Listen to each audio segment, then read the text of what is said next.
Hello, my loves. Welcome back to the Tea List. It's your girl, the Tea List Queen. And this space is where we get real about relationships, healing, identity, and things we are feeling but don't say out loud. Before I get into the episode, I just want to acknowledge that I know that I did not post anything last week. Life was lifing for me. I had like 3 papers due, work was stressful, and I just had writer's block. Like, I couldn't figure out what I wanted to talk about.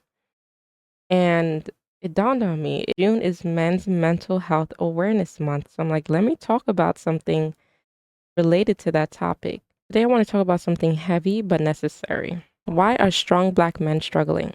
Because behind the provider, the protector, the leader is a man carrying silent battles, emotional weight, societal pressures, and the burden of being everything to everyone but never allowed to just be human. Could you imagine? This episode is not about blame. None of my episodes, by the way, is about blaming anybody.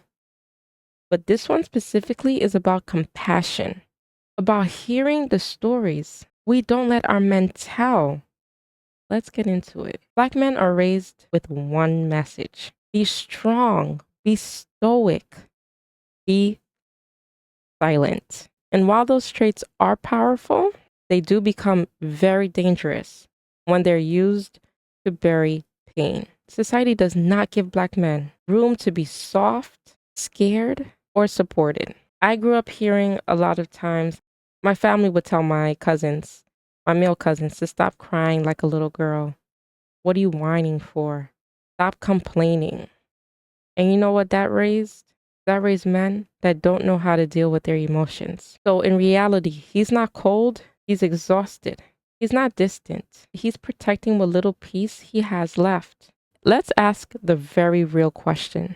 Where are Black men allowed to fall apart? And seriously, I would like for you guys to answer this in the comments, and please let me know, because maybe I'm overlooking it. I'm going to tell you where they're not allowed to fall apart. So they're not allowed to fall apart in front of their boys because that's weak.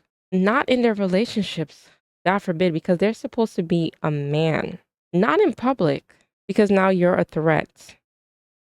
In therapy, that's still taboo for too many, and we really need to figure out why. Like, I always hear Black people in general say, Black people don't go to therapy. That's for the white folks. Since one therapy is for a specific race. I'm in therapy. And I know it has helped me a lot through a lot of the struggles I've been faced with. So therapy is it's a good thing if used the right way. If you're not being open and vulnerable with your therapist, it's not going to work. It's only going to work with what you give. So women often demand emotional intelligence, right? I talk about this in like almost every episode, how women want men to be emotionally intelligent and available. But are we creating space for them to express it? No. So then what happens?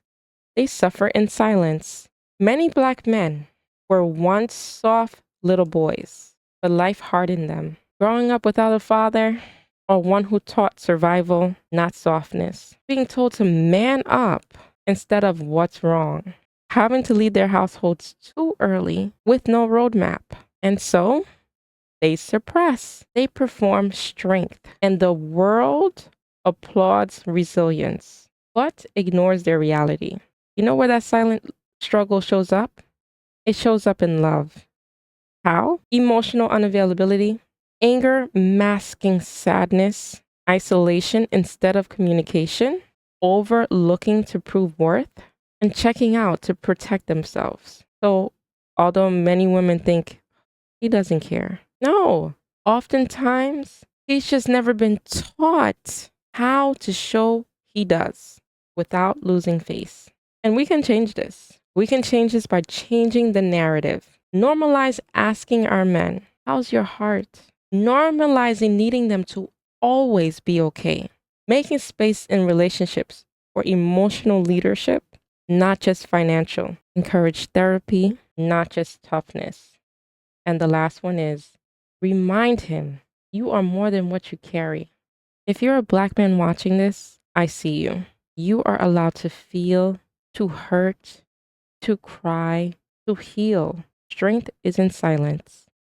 Strength is actually having the courage to be real. And if you have a Black man, whether a son, a partner, a father, or a friend, please go check on him today. He's been checking on everyone else. And a little sidebar, a little fun fact. Majority of my subscribers are males. So I definitely had to do this episode for you guys. And I wanted to say thank you guys for supporting. Not only are you subscribing, you are engaging in my content. And I truly, truly appreciate it. And I'm open to suggestions for topics. And I welcome and encourage your feedback. Thank you guys so much for supporting me and seeing the vision.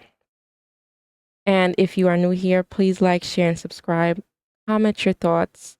You know, I don't want men to feel like being emotional is a weakness. It's truly not.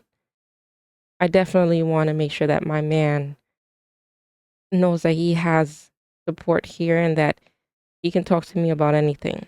So I truly just want dating to be different. There's this stigma behind modern dating and that it's not ideal. But if we start unlearning certain behaviors, we could be in a great space to receive and give love. Okay. I'm done chatting. I just want to say thank you guys again. So until next time, I want you guys to stay soft, stay strong, and stay real. And you know what else? Keep on sipping the tea that heals. Bye.